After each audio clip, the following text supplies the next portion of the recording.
hemos iniciado con el tema la Iglesia del Nuevo Testamento, ¿verdad? Y cómo es que llegamos a introducir y estamos viendo en cuestión del nombre, por qué el nombre es importante, qué viene a enseñarnos. Y decíamos en la parte de la Iglesia, todo esto lo voy rápido porque ya lo vimos en las semanas pasadas. Y mencionábamos, ¿verdad?, que la razón por qué Iglesia de Cristo, que es algo que a veces se nos puede preguntar, ¿por qué la iglesia se tiene que llamar Iglesia de Cristo? Bueno, la parte de la iglesia nos enseña quién es Dios y la parte de Cristo nos enseña lo que somos, ¿verdad? Entonces, 3 veces se anuncia la palabra cristianos en el Nuevo Testamento. Si usted no lo sabía, pues aquí están. Nuevamente, 1 Corintios, en Hechos capítulo 11, versículo 26, nos enseña la unidad que debe de existir dentro de los que están aquí congregándose. También Hechos 26, 28, debemos ser reconocidos como iglesia seguidores de Cristo, miembros de Cristo. Y si ustedes recuerdan, los primeros cristianos siempre se les mencionaba los del camino, los discípulos de Jesús. Pero viene Dios a poner este nombre para que así entendamos nosotros que es la manera que tenemos que ser reconocidos. Y por último, ¿verdad?, mencionamos en la primera carta de Pedro, capítulo 4, versículo 16, que es donde nos quedamos la semana pasada, donde enseña y claramente, ¿verdad?, pero si alguno padece como cristiano, no se avergüence, sino glorifique a Dios por ello. Y decíamos, nuevamente mencionábamos, padece como cristiano. Entonces es bien importante esto y necesario entenderlo porque necesitamos siempre analizar cómo estamos padeciendo. Siempre Dios nos ha dado el conocimiento para entender estas cosas, ¿verdad? Segunda carta a los Corintios nos enseña el apóstol Pablo que tenemos que examinar, capítulo 13, versículo 5, nos enseña el apóstol Pablo que tenemos que examinarnos a nosotros mismos si estamos en la fe. Es necesario entonces comprender que lo que vivimos en el mundo, lo que vivimos en nuestra vida diaria y lo que padecemos realmente es porque somos cristianos, no porque nosotros hemos provocado una ola de problemas, ¿verdad?, en cuestión de ello. Y mencionábamos en Mateo capítulo 5, ¿verdad?, y versículo 11, donde Cristo en su sermón del monte menciona, ¿verdad?, y nos ayuda a entender que padecer como cristianos es cuando sea mentira lo que están diciendo de nosotros. Entonces yo siempre lo he mencionado de esta manera: cuando alguien viene, ¿verdad?, en forma de queja, hermano, están diciendo esto de mí, o están haciendo esto, y yo les pregunto, ¿es cierto lo que se dice? Si dicen, no, pues no es cierto, entonces ¿cuál es el problema? ¿Verdad? ¿Por qué enojarse? Entonces muchas veces nos enojamos sin pensar, pero ¿verdad?, Dios nos ayuda a entender que mientras analicemos nuestra vida, podemos llegar a comprender lo que estamos haciendo. Entonces, muchas cosas se dijeron hasta de Jesús en cuestión que todo lo que hacía era en el nombre de Belcebú, en el nombre de Satanás. Y cuando se le dio la bofetada a Jesús, Jesús le respondió, ¿verdad?, si no es cierto lo que digo, pues está bien lo que haces, en otras palabras, ¿verdad? Pero si es cierto lo que digo, ¿por qué me estás bofeteando? Entonces, ¿a qué me refiero con esto? Bueno, que padecer por Cristo es como lo decimos, o se ha dicho chuscamente, ¿verdad?, ser manso, no ser menso, ¿verdad? Son dos partes muy diferentes. Ser humilde, eso es lo que pide Dios de nosotros, ¿verdad? No está diciendo que vas a estar golpeando y no está diciendo eso, ¿verdad? Eso no es padecer por Cristo. Padecer por Cristo es vivir la vida cristiana, ¿verdad? Vivir la vida cristiana y defender la vida cristiana de una manera digna delante de Dios, de una manera que sea, como siempre lo hemos mencionado, ¿verdad? O a lo mejor no lo han escuchado ustedes, que es, que le llaman libro, capítulo y versículo. ¿A qué me refiero con esto? Bueno, cuando usted es instruido por alguien, siempre que sea instruido por alguien, que sea exhortado por alguien, y estamos hablando en cuestión de padecer, porque a veces que padecemos por Cristo y somos instruidos en cosas que también son verdaderas. Vamos a decir que si nos gusta mucho el chisme y viene alguien a exhortarnos tocante el chisme, ¿verdad? Aunque sea cierto lo que está diciendo, nunca debe decir en una forma en la cual, déjese chismoso, déjese chismoso. No, tiene que ser con libro, capítulo y versículo. No nada más es decir las cosas porque son verdad, ¿me entienden? Es decirlo de una manera, dice el apóstol Pablo, noten ustedes, allá en Gálatas capítulo 6, para que entendamos, ¿verdad? Está la parte de padecer y está la parte también de cómo padecer cuando es verdad. ¿Se fijan ustedes? Cuando es cierto lo que está diciendo. Entonces, no nada más, tampoco es recibir, no, hay que recibirlo de una manera que es correcta delante de Dios. Y nosotros que somos los maduros, que estamos corrigiendo o que estamos haciendo las cosas, tenemos que tener también ética, ¿verdad? Y la ética viene de parte de Dios, no de nosotros, ¿verdad? Porque la de nosotros, la ética del mundo, es una ética que no tiene tiempo, es una ética que habla sin pensar, es una ética que, aunque sea, no mide el volumen de nuestra voz, ¿verdad? Esa es la ética del mundo, pero la ética de Dios es esta, para que la entendamos.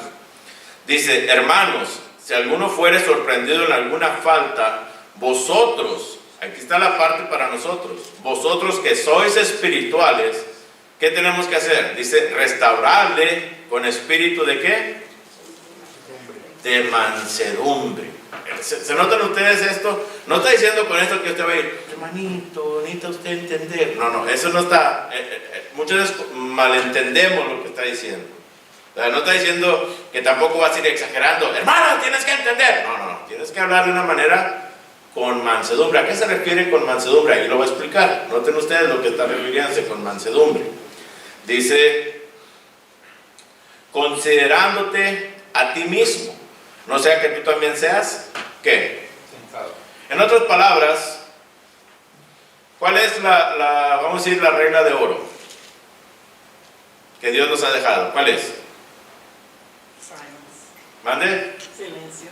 No, la regla de oro. Hacer algo, do unto others as you would. Exactamente, esa es la regla de oro. Y la pregunta es, ¿por qué Dios tuvo que decirlo tan explícito? Porque sabe Dios que nosotros como humanos nos gusta recibir las cosas de una manera en la cual sea con mansedumbre, ¿verdad? En la cual no sea tan rígido, tan golpeado, en fin, ¿verdad?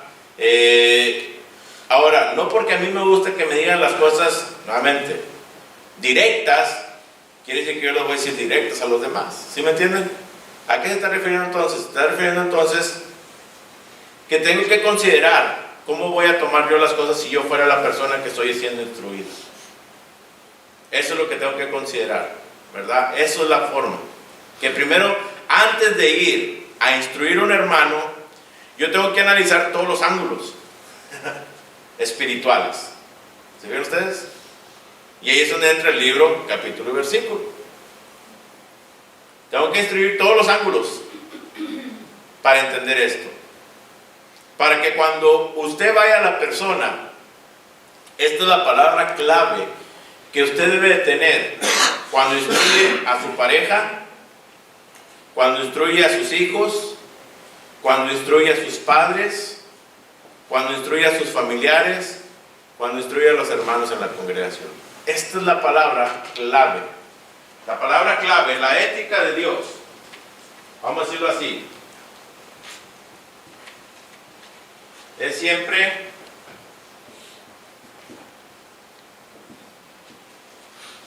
nosotros. Nosotros. ¿Qué implica eso?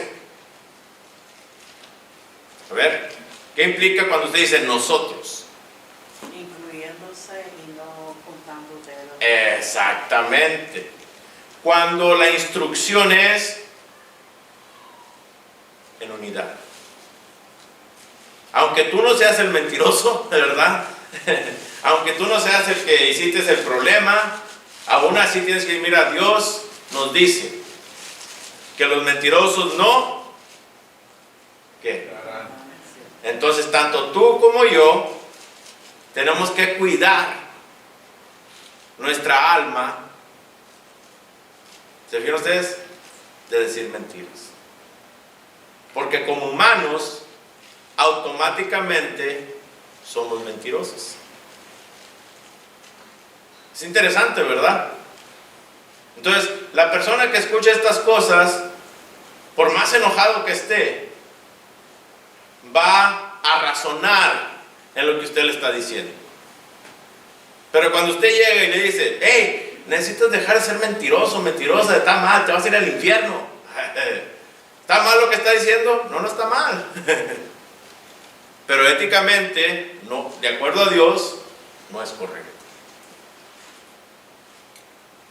Y empezamos siempre, para que usted practique, vamos a decirlo así, en su vida diaria, es con su pareja, con sus hijos, su familia que está alrededor de usted. Y es donde usted va a ver, ¿se fijan ustedes? Es donde usted va a ver el resultado que debe existir. Para cuando usted vaya con un hermano o hermana que no tiene esa comunicación diaria y le diga estas palabras a usted, el hermano o la hermana, nuevamente, todos nos enojamos, hermanos, cuando somos instruidos. Todos nos enojamos y el que diga que no, es mentiroso. Todos nos enojamos. Pero cuando escuchamos las cosas y son realmente razonables de acuerdo a Dios, vamos a agradecer la instrucción. No en ese momento, yo sé que no. En ese momento, tal vez no les vamos a alegar, nomás vamos a decir gracias, nos vamos a ir y nos vamos a ir pensando, nos vamos a ir razonando, vamos a ir meditando.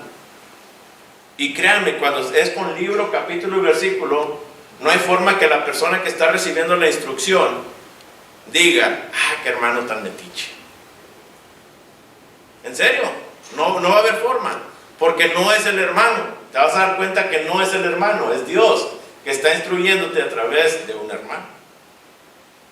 ¿Se ven ustedes? Esto es. Se ve la forma que tenemos que entender. Fíjense lo que sigue diciendo. Sobrellevar los unos las cargas de los otros y cumplir así la ley de Cristo. ¿Por qué? ¿Por qué, Pablo? Dice, porque el que se cree ser algo, no siendo nada, o sea, cuando te sientes muy cristiano, ese es el problema, cuando te sientes muy espiritual, cuando te sientes como que tú no pecas, pero la verdad cuando sientes eso es que no eres nada. Dice, no siendo nada, así mismo, ¿qué pasa? Se engaña. Santiago lo dijo, es como aquel que se ve en el espejo y dice, wow, ¿verdad? Y luego se va y se le olvida que está bien feo, ¿verdad? Y piensa que es el hombre más hermoso del mundo o la mujer más hermosa del mundo. No, Santiago nos lo explica también. Entonces, tenemos que tener cuidado. Aquí todos somos pecadores delante de Dios. No implica esto que entonces, no, pues entonces ¿para qué vengo? Mejor sigo en el mundo. No es lo que estamos diciendo. Lo que estamos diciendo es que todos tenemos que luchar por nuestra salvación. Eso es lo que estamos diciendo. Que tenemos la misma oportunidad para ser salvos. Y esa oportunidad es la obediencia a su palabra. Es algo interesante. Que uno ya cuando lo comprende uno, se da uno cuenta de que va mejorando uno en muchas cosas. Y empieza uno a cambiar. Sin que nadie te lo diga, empieza uno a mejorar. Entonces, eso es padecer, ¿verdad? Por Cristo. Su propósito es que vivamos firmes en su palabra. Eso es padecer, para que entendamos qué significa padecer. Y es donde ya empezamos a analizar, a lo mejor estoy padeciendo por mi ignorancia, ¿verdad? A lo mejor estoy padeciendo porque yo estoy provocando el problema. A lo mejor estoy padeciendo porque soy terco, a lo mejor estoy padeciendo porque soy orgulloso, a lo mejor estoy padeciendo porque soy rencoroso, a lo mejor estoy padeciendo por... ¿Se ven ustedes? Ya cuando empezamos a analizar, nos damos cuenta que a lo mejor estamos padeciendo no por cristianos, sino por humanos. Entonces ahí es donde empezamos a analizar. Y empezamos, por eso Pablo dice, examinaos a vosotros mismos si estáis en la fe, probaos a vosotros mismos. Entonces, segunda carta de los Corintios 13:5, ¿verdad? Como lo mencionaba. Y tenemos que nosotros ir limpiando. ¿No? Hoy en día ya casi no se hace esto, pero casi, antes te decían, limpia el frijol, ¿verdad que sí? A lo mejor ya ahorita ya ni saben qué significa eso, ¿verdad? Mucha gente. ¿Por qué? Porque pues van y compran todo en lata, ¿verdad? Ya no andan batallando. Pero antes, me acuerdo que mi mamá decía, limpia el frijol, mijo. Y yo decía, ¿cómo que limpia el frijol? Bueno, pues sí, ¿verdad? Porque lo echabas así, ibas viendo el frijol y ¿qué tenía uno que sacar? Por lo que no era frijol, ¿verdad que sí? Para que cuando pudieras consumirlo, pues, ¿verdad? Lo pudieras disfrutar. Entonces, eso es lo que significa, ¿verdad? Pablo es lo que está diciendo. Cuando dice, examinaos a vosotros mismos, bueno, Dios nos está diciendo, empieza a limpiar tu alma, a limpiar tu persona, y ve viendo lo que no es correcto y verlo quitando. Hay piedras que automáticamente las vemos, pero hay piedras que ¿qué? Y todavía sí, cuando usted comía frijoles, ¿verdad? De repente se pasaba una piedrita, usted la, ¿y esta piedrita qué? Pues se fue, ¿verdad? ¿Por qué? Porque nuevamente, por más que pongamos atención, siempre va a haber algo que como humanos se va a filtrar, se va a ir. Entonces tenemos que cuidar nuestra alma, ¿verdad? Filipenses capítulo 2, por eso Pablo nos dice, noten ustedes, que la única manera de lograr estas cosas, no se haga preguntas, comentarios hasta ahorita, pero fíjense ahí en Filipenses capítulo 2, y versículos 5 en adelante, al 11. Fíjense lo que el apóstol Pablo nos pide. Dice, haya pues en vosotros este sentir. Y subraya la palabra sentir, porque la palabra sentir es actitud. Y póngalo allí, si tiene con una pluma. A mí me gusta todo escribir en la Biblia, hermanos. Y la razón por qué me gusta escribir en la Biblia, porque cuando usted llega a ese versículo y abre, se acuerda, ¿verdad? Y muchas veces cuando escribes en notas, en veces uno deja el cuaderno por ahí, ya ni se acuerda dónde lo dejó uno, ¿verdad? O dónde lo escribió. Entonces así para mí es más fácil, pero usted, lo que sea más cómodo para usted. Pero sentir quiere decir actitud. Tenemos que tener la actitud de Jesús. Dice que hubo también en Cristo Jesús. Dice, el cual siendo en forma de Dios, no estimó el ser igual a Dios como a cosa que aferrarse. Él pudo haberle dicho al Padre, no, Señor, yo ya sé que ni yendo yo van a creer en mí. Él pudo haber tomado esa actitud, pero no tomó esa actitud, ¿verdad que no? ¿Cuál fue su actitud? De obediencia. ¿Digan? Entonces, aunque nosotros pensemos que no va a funcionar la instrucción, aunque nosotros pensemos que de nada sirve lo que haga, aunque yo piense, no, de nada sirve cambiar. Se acabó este hombre, esta mujer, hablando de tu pareja, ¿verdad? Como quiera, nunca se está satisfecho. Puedes tomar esa actitud, o puedes decir, yo voy a cambiar. Lo reciba o no lo reciba mi pareja, yo voy a cambiar. Porque es mi salvación. ¿Se ven ustedes? A lo mejor antes para todo le contestaba, ahora ya no le voy a contestar. A lo mejor de vez en cuando se me va a salir una contestación, pero voy a tratar de qué. Y la pareja va quedándose como, oye, ¿me la cambiaron o qué, verdad? ¿Me lo cambiaron o qué? A lo mejor antes tenía que decirle 10 veces que sacara la basura, y ahora no. Ya la sacó. ¿Ven ustedes? Va uno mejorando en todos los aspectos, sin que nadie te lo pida, porque tenemos la tendencia que el médico nos dice no tomes soda, y es lo que más queremos tomar, ¿verdad? Pero mientras no te diga el médico no tomes soda, ni tomas soda. Tomas pura agua. Pero ya nomás te dicen y ahí va uno. Entonces, esa es la tendencia del humano, hermanos, de hacer las cosas nomás para decir sí puedo y qué. No se trata de eso. Entonces, estamos viendo de padecer como Cristo, siendo como Cristo. Entonces, podemos tomar la decisión incorrecta o podemos decir, ¿sabes qué, Señor? Voy a ser obediente, aunque yo sé, en cierta manera, que a lo mejor no va a haber buenos resultados, como quiera lo voy a hacer. Aunque yo sé que a lo mejor voy a recibir más padecimiento, como quiera lo voy a hacer. ¿Se ven ustedes? Es interesante. Fíjense. Sino que se despojó a sí mismo, tomando forma de siervo, dice, hecho semejante a los hombres. Y estando en la condición de hombre, dice, se humilló a sí mismo, haciéndose obediente hasta la muerte. ¿Y muerte de qué? De cruz.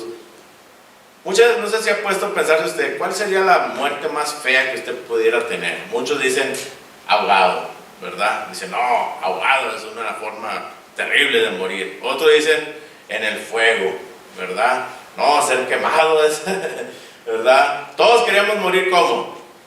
La mayoría. Si quieres, no, nomás dormirme y ya no sentir nada y de ya, ahí me fui, ¿verdad que sí? La muerte de cruz. Hasta el día de hoy, no ha habido ni la silla eléctrica, ni la de inyección, ni la decapitado de cabeza, tan fea como la muerte de cruz. Y dice uno, ¿por qué tuvo que morir Jesús en ese tiempo? Porque era el tiempo más feo, era el tiempo más horrible de poder crucificar. La crucifixión es algo terrible, no era algo que pudiera decir uno es hermoso. Si usted se va a la historia a analizar estas cosas, se da cuenta la forma como lo hacían. Era una tortura total, física y mental. ¿Se ven ustedes? Física y mental. Y dice que Jesús se humilló hasta tal punto de morir en la cruz por nosotros. Es algo interesante. Hay veces que decimos nosotros, y se le yo si le preguntara ahorita a usted, los que son padres, yo le decía, ¿usted da la vida por su hijo? ¿Qué me contestarían? La mayoría, que están en sus 5 sentidos. Sí. Que sí, ¿verdad que sí? Pero ha habido estudios, hermanos, que la verdadera realidad es que no. Es que no.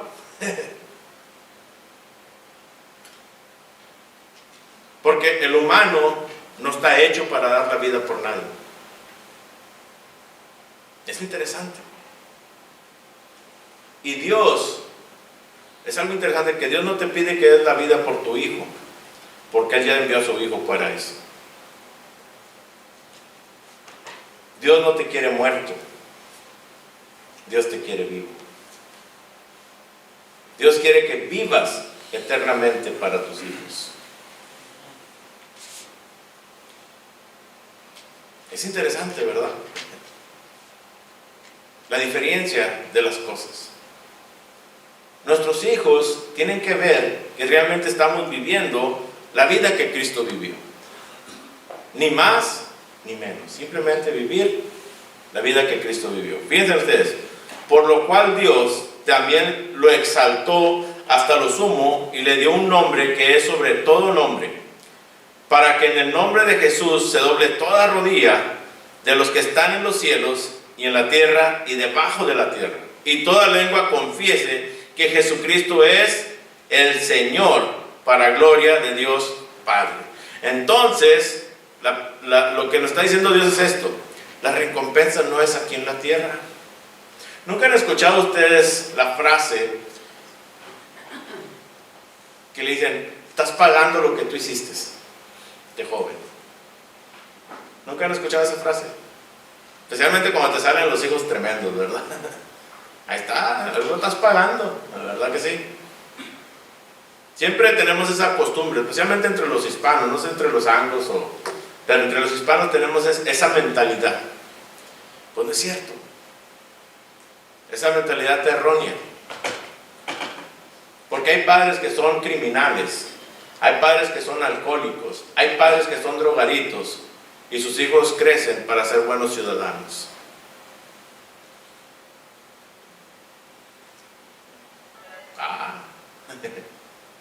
Es interesante, ¿verdad?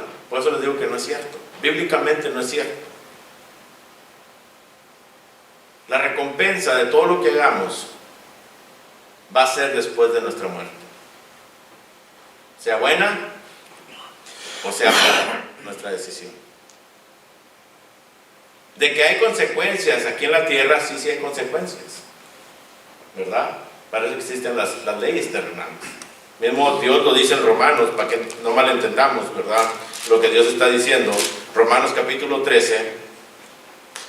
Porque no vamos a vivir una vida así de que, no acabo como quiera, todo va a ser... No, hay consecuencias aquí en la tierra si no seguimos lo que Dios ha establecido. Dice el versículo 1, Romanos capítulo 13, versículo 1. Sométase toda persona, dice, ¿a qué? A las autoridades superiores. Porque no hay autoridad sino de parte de Dios. Y las que hay por Dios han sido ¿qué? A lo mejor no nos gusta cómo es Biden. A lo mejor no nos gusta el presidente que está ahorita en El Salvador. A lo mejor no nos gusta el presidente que tiene México. A lo mejor no nos... En fin. A lo mejor no nos gusta cómo corren las leyes. Pero al final son leyes. Y tenemos que... ¿qué? Respetarlas. Porque va a haber consecuencias.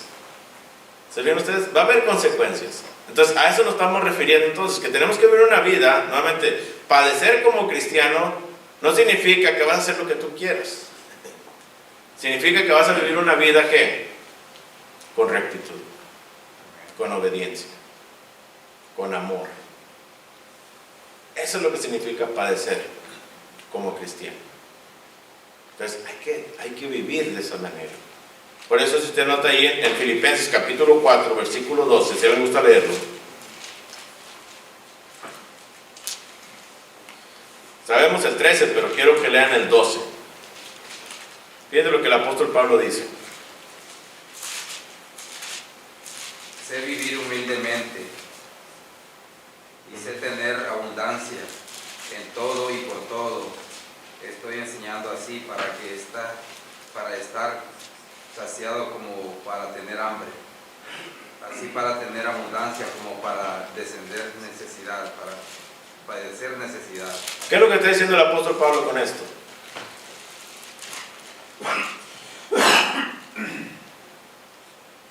Que va a haber tiempos de escasez, hermanos, en nuestras vidas. Y cuando habla de escasez, Pablo no está hablando, muchas veces pensamos, y es parte, ¿verdad? Pero Pablo no está hablando de lo material. Pablo está hablando de lo espiritual. ¿Dónde estaba Pablo en ese momento? Cuando escribía estas palabras. En la cárcel. Y él mismo lo dice. ¿Todos qué? Me abandonaron. Todos me abandonaron. O sea, pudo haber caído un desánimo sobre el apóstol Pablo tremendo. ¿De qué sirvió? Pudo haber dicho Pablo, ¿de qué sirvió haber entregado mi vida a Jesús? Pero Pablo dice, sé tener en abundancia, hablando del amor de los hermanos, y sé también no tener amor de los hermanos. ¿Qué implica esto? Implica que tenemos que vivir. Por eso el versículo, cuando usted dice el versículo 13, a veces que lo decimos bien así vagamente, hermanos. Pero ahora, ¿qué dice el versículo 13? Todo lo puedo en Cristo. Y no está, ¿se fijan ustedes como no está hablando de las cosas materiales? Está hablando de nuestra persona. Si soy el único que estoy sirviendo a Dios, gloria a Dios por ello. Eso es lo que está diciendo. Porque Cristo fue el único que dio la vida por usted. ¿Se fijan ustedes cómo va conectado todo? Cómo todo se va embonando, ¿verdad es la palabra? De una manera digna delante de Dios. Entonces, lo que padeció Jesús, para muchos fue en vano. ¿Por qué? Porque hasta el día de hoy no creen en Él. Los ateos, budistas, hindús, musulmanes, lo miran como una persona simplemente, ¿verdad?, buena. No lo miran como el Dios de Dios, Señor de señores. Aún dentro de la iglesia suceden estas cosas. Pero aún así Cristo dijo, voy a ir. Y Pablo lo entendió. Pablo entendió que lo que Cristo hizo, lo que Él padeció, fue por amor a nosotros. Por eso Pablo dice en el versículo 12, sé vivir humildemente. He entendido que lo que yo he sufrido no es ni 1% de lo que Jesús sufrió. 1%. Ya no decimos 10 ni 20, ni 1%. ¿Cómo, verdad? Pablo lo dejaron casi muerto en su primer viaje misionero. Pensaban que estaba muerto.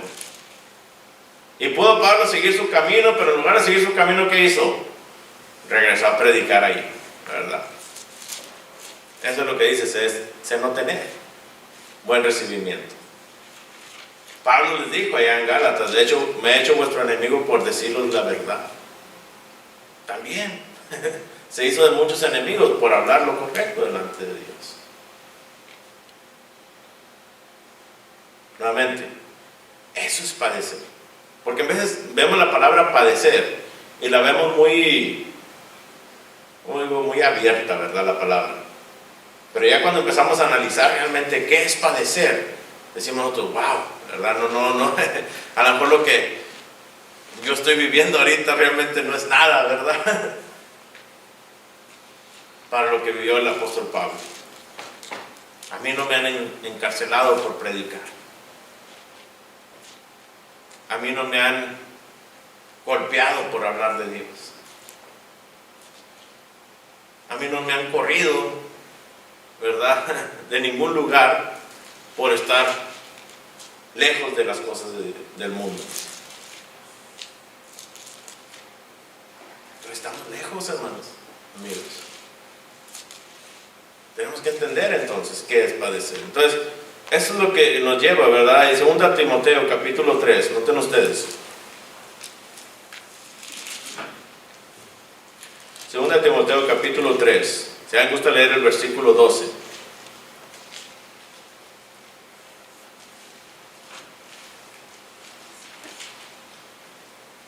Timoteo capítulo 3, versículo 12. Y también todos los que quieren vivir piadosamente en Cristo Jesús padecerán persecución. ¿Qué es lo primero que empezamos a escuchar cuando alguien de nuestros familiares ve que empezamos a venir a la iglesia? ¿Qué es una de las cosas que empezamos a escuchar? Ahora sí viene hermanito. Todavía no obedece el evangelio, pero luego lo empiezan ¿y empiezan a qué? A picar los puntos ¿qué? Débiles de nosotros. Y una vez que lo consiguen, ¿qué es lo primero que dicen? ¿Está? Pues no, que vas a la iglesia. ¿Verdad que sí? Nuestra propia pareja, nuestros propios hijos, nuestra propia familia. Pero Pablo nos dice claramente, y se lo dice a Timoteo, ¿por qué? Porque Timoteo tenía a su padre que no era ¿qué? No era ni judío. Imagínense, no era ni judío. En otras palabras, cuando Pablo le dice a Timoteo esto, era porque Pablo sabía, ¿verdad? Y estamos especulando aquí. Pablo sabía que Timoteo sufría persecución de parte de su padre.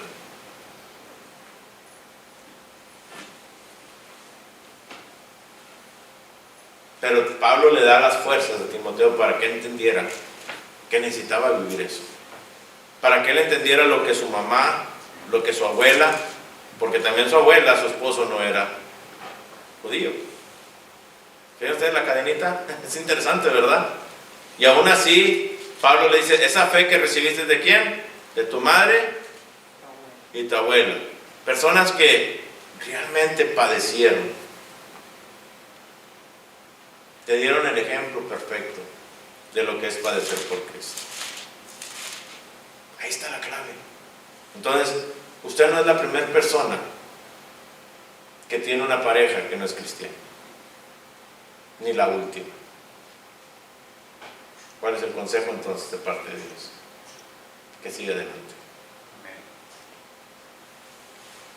Siga demostrándose a usted mismo que Cristo vive en su corazón.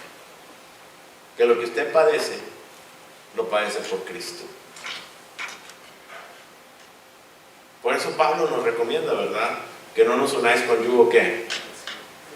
Desigual. ¿A qué se está refiriendo Pablo?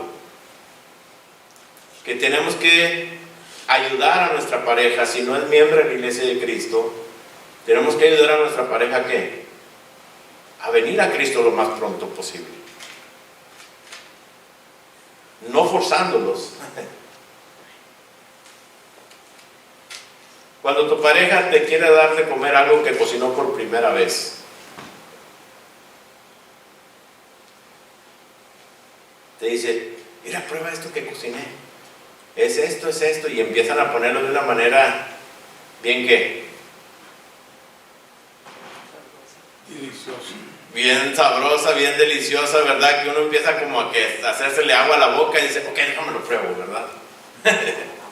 Así debe ser el Evangelio, ¿verdad? Y en la tarde estamos viendo esto, pero vamos a analizar estas cosas. Pero es importante entonces, ¿cómo podemos traer a nuestra pareja a Cristo lo más pronto posible? Enseñándole que la vida cristiana no es salada en el aspecto de que, te cae gordo. No. Que es bueno para el paladar, es bueno para el alma, es bueno para vivir. Que lo que tú haces no es en vano. Que miren el crecimiento espiritual en nosotros. Y es la manera de ganar. Porque usted puede decir también, hermano, pero es que yo vine al cristianismo y ya mis hijos estaban grandes. Aún así, si tú pones a Dios en primer lugar, dice Mateo 6:33, buscar primeramente el reino de Dios y su justicia. Dice, y todo lo demás vendrá. ¿Quién lo va a añadir? ¿Usted? No. Usted no. ¿Lo va a añadir quién? Dios. ¿Cuándo? A lo mejor usted ya ni existe. A lo mejor usted puede morir y ya no estar. Y su hijo, su hija, su pareja vienen a la iglesia. Pero Dios sabe cuándo lo va a hacer. Nuestros tiempos son muy diferentes a los tiempos de Dios. Pero nosotros tenemos que seguir adelante, viviendo el cristianismo, tratando de abundar en nuestra vida diaria a aquellos que nos rodean. Y así crecemos. Eso es padecer. ¿Sí se entiende o no se entiende? Las dos partes, ¿verdad? Porque es bien importante, ¿verdad?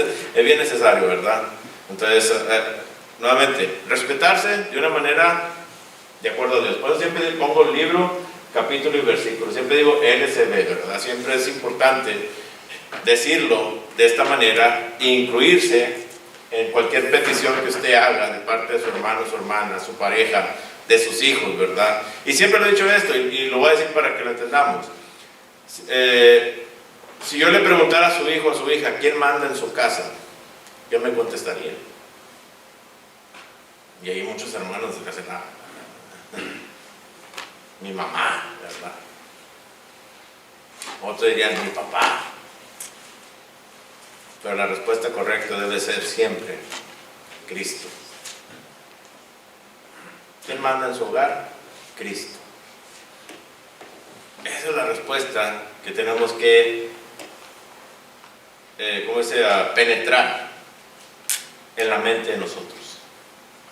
Y solamente así podremos siempre usar la palabra nosotros. ¿Quién manda aquí en la Empire Central? Cristo. ¿Se fijan ustedes? No el hermano Santos Martínez, no el hermano Herrera, no el hermano Luna, no el hermano Rivera, no el hermano Garfias. ¿Se fijan ustedes? No, Cristo. Eso es lo que implica LSB. ¿Se fijan ustedes? Eso es para todo lo que hacemos. Cristo es el que manda. Y debe seguir mandando. Y es donde vamos a mantenernos todos siempre, ¿qué? Caminando de una manera digna delante de Dios. No que no va a haber defectos, siempre va a haber defectos. No que no va a haber situaciones de tribulación, siempre va a haber. Vean las iglesias con las cuales Cristo lidió allá en Revelaciones, en Apocalipsis 2 y 3. Siempre va a haber detalles que tenemos que mejorar. Pero aún así, tenemos que seguir adelante. Aún así, tenemos que seguir echándole ganas en las cosas de Dios. Entonces, eso es lo que implica la palabra iglesia de Cristo. Entonces, en conclusión, es necesario que entendamos que no es simplemente un título para la iglesia. Porque muchas veces, decía yo al principio, muchas veces hay hermanos que dicen, no importa el título que esté afuera mientras hagamos lo correcto aquí adentro. No, sí importa. Sino más bien es un modo de ¿qué? De vida. Por eso es que cuando usted habla con una persona que asiste a una denominación, asiste a un culto religioso y le preguntan a usted, ¿dónde asistes tú? Y usted le dice, a la iglesia de Cristo. Así me han dicho a mí. Ya sé cuál es. Y les digo, ¿a qué te refieres? Sí, son los que piensan que son los únicos que se van a salvar. ¿Nunca he escuchado eso? Yo les digo, no, nosotros no pensamos que somos los únicos que nos vamos a salvar. Sí, ustedes piensan, no pensamos. Simplemente lo leemos. Y sabemos qué es lo que está diciendo Dios. Con el puro título del nombre, se dan cuenta ellos que somos únicos. Es interesante, ¿verdad? Entonces el título es ¿qué? Es importante entonces. Fíjense en Deuteronomio capítulo 4, si les gusta leer Deuteronomio capítulo 4, versículo 2. Noten lo que dice. En el tiempo de la ley.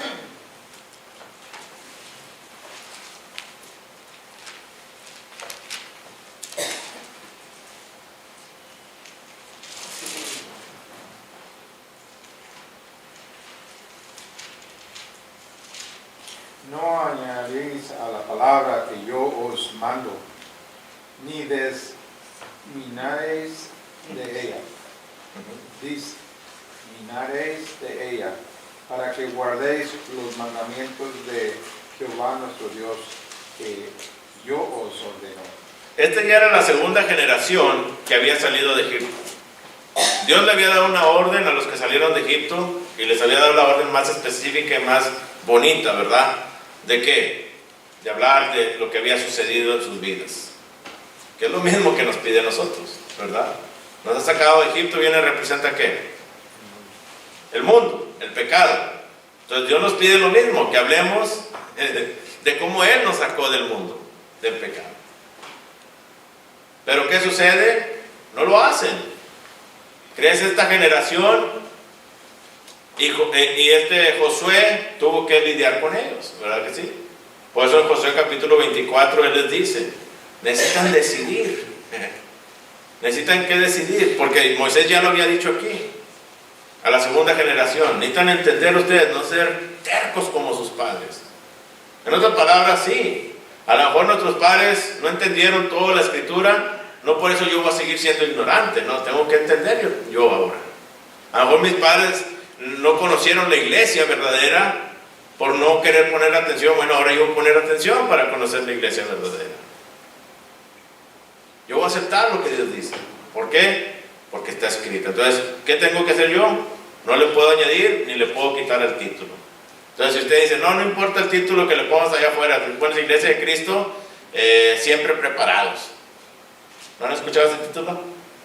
Fue muy popular, ¿verdad? Al principio de los 2000. Y ahí anda la Iglesia de Cristo, la verdadera Iglesia de Cristo, formando parte con ellos. Me acuerdo que había una actividad, y siempre las actividades de los jóvenes ponen las congregaciones, ¿verdad? Para las dinámicas, y luego ponen Iglesia de Cristo siempre preparadas. De que, ¿cómo puede ser posible? ¿Cómo ser posible, verdad? Si mismo Dios está diciendo, no le añadas y no le quites. No le quites. La Iglesia de Cristo, la más grande aquí en Texas, la North Virgin Hills, y ahora se llama The Hills. Ya no se llama Church of Christ, North Virgin Hills, se llama The Hills Church. Le quitaron el nombre. ¿Qué dice Dios? No le añades, no le quites. ¿Sucede? Sí sucede. ¿Qué dice Proverbios capítulo 30? Noten ustedes, Proverbios capítulo 30, versículo 6. Noten Salomón. No añadas a sus palabras para que no te reprendan y seas hallado mentiroso. Qué importante es esto, ¿verdad? Y yo siempre, siempre lo menciono, ¿verdad? En ese aspecto, yo siempre lo he dicho de esta manera. Cuando usted escucha una instrucción y dice, yo creo, yo pienso, ese yo que uno escucha constantemente, va en contra de lo que está diciendo aquí. Va en contra. Porque Dios no está diciendo, no le añadas ni le quites. Ya se ha dado un título, ya se ha dado una palabra, ya se ha dado un pensamiento. Todo lo que tenemos que hacer nosotros es recibirlo. Es todo. Fíjense en Apocalipsis capítulo 22, para terminar su escrito Dios para nosotros. Yo testifico a todo aquel que oye las palabras de la profecía de este libro. Si alguno añadiere a estas cosas, Dios traerá sobre él las plagas que están escritas en este libro. ¿Por qué? Y nuevamente, ¿por qué Dios tiene que hacerlo al principio de la historia, a mitad de la historia y al final de la historia de su escrito? ¿Por qué tuvo que hacer esto Dios? Porque tenía que mencionar correctamente que no tenemos el permiso ni la autoridad para nosotros cambiar el título. Yo siempre lo he dicho, es como si usted pusiera, ¿verdad? No sé si ha visto que hay títulos que hacen de metal y ponen aquí vive la familia Luna. De repente, ¿verdad? Viene alguien y le dice, no, vamos a poner aquí vive la familia Gutiérrez. ¿Qué diría usted? ¿Estaría bien? No, pues somos los mismos adentro, hacemos lo mismo, ¿verdad? Pero está bien, cambia el título. ¿Estaría bien? ¿Qué diría? No, ¿por qué? Porque a usted le ha costado, ¿verdad? Sudor, sacrificio, amor, construir lo que ha construido. Sea poco, sea mucho para la gente. Como para que venga alguien y nomás le cambie el qué. Aquí vive la familia esta, ¿verdad? Entonces, a Dios le costó ¿qué? Su hijo. Su hijo. Como para que vengamos nosotros y cambiar el título nomás. ¿Se notan ustedes lo importante que es el título entonces? Es necesario entonces verlo. Es importante que no dejemos que nuestra sabiduría interfiera en los planes de Dios, sino más bien dejar que el verdadero conocimiento de Dios nos dé crecimiento y madurez en su palabra. Entendamos en nuestros corazones que la iglesia no fue el plan, Dios fue el que lo planeó. Esto ténganlo en mente, Dios fue el que lo planeó. Efesios 1, 3 al 4. Cristo fue el que la compró con su sangre, Hechos 20, 28. Y por último, el Espíritu Santo lo confirmó al escribirlo. 2 Timoteo 3, 16 al 17 y 2 de Pedro 1, 20 al 21. Entonces, por eso es que siempre tenemos que respetar el título. Es un modo de vida. ¿Preguntas? ¿Comentarios? Y me da gusto que cambiaron aquí el rótulo, ¿verdad? Se mira bien bonito ahora. Que la gente vea quién se reúne aquí. Aquí se reúne la iglesia. Es bonito. Es bonito que el hombre sepa que aún estamos aquí, luchando, viviendo para Cristo. Si no hay preguntas, comentarios, aquí la dejamos. Yo les bendiga.